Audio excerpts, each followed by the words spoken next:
কিন্তু এই ছেলেটার মতো ট্র্যাজিক হিরো ব্রাজিলিয়ান ফুটবলে হয়তো আগে কখনো আসেনি। হ্যাঁ, আজ কথা হচ্ছে ফুটবলের রাজপুত্র নেইমারকে নিয়ে। নিন্দুকেরা বলেন নেইমার নাকি খেলতে খেলতে ইচ্ছে করে পড়ে যান, চোট পাওয়ার অভিনয় করেন। কিন্তু তারা হয়তো এটা জানেন না, নেইমার ফুটবল ইতিহাসের একমাত্র খেলোয়াড় যাকে 1000-এরও বেশি সময় ফাউল করা হয়েছে। মাত্র 6 বছর বয়সে ফুটবলে হাতেখড়ি হয় নেইমারের। বলের সঙ্গে তিনি যেন কথা বলতে পারতেন।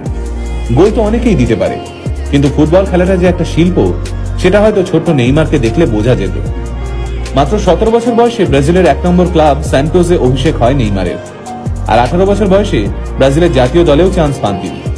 এখানে জানিয়ে রাখি, নেইমার সেই একমাত্র খেলোয়াড় যিনি ইউরোপের কোনো বড় টিমে না খেলেও ব্যালেন ডিওরের জন্য নমিনেশন পেয়েছিলেন, তাও আবার মাত্র 21 বছর বয়সে। নেইমারের যখন 18 বছর বয়স, তখন থেকেই তাকে নিজের দলে নেওয়ার জন্য ব্রাজিলের মাঠে হতে দিয়ে পড়ে থাকতো বার্সেলোনা।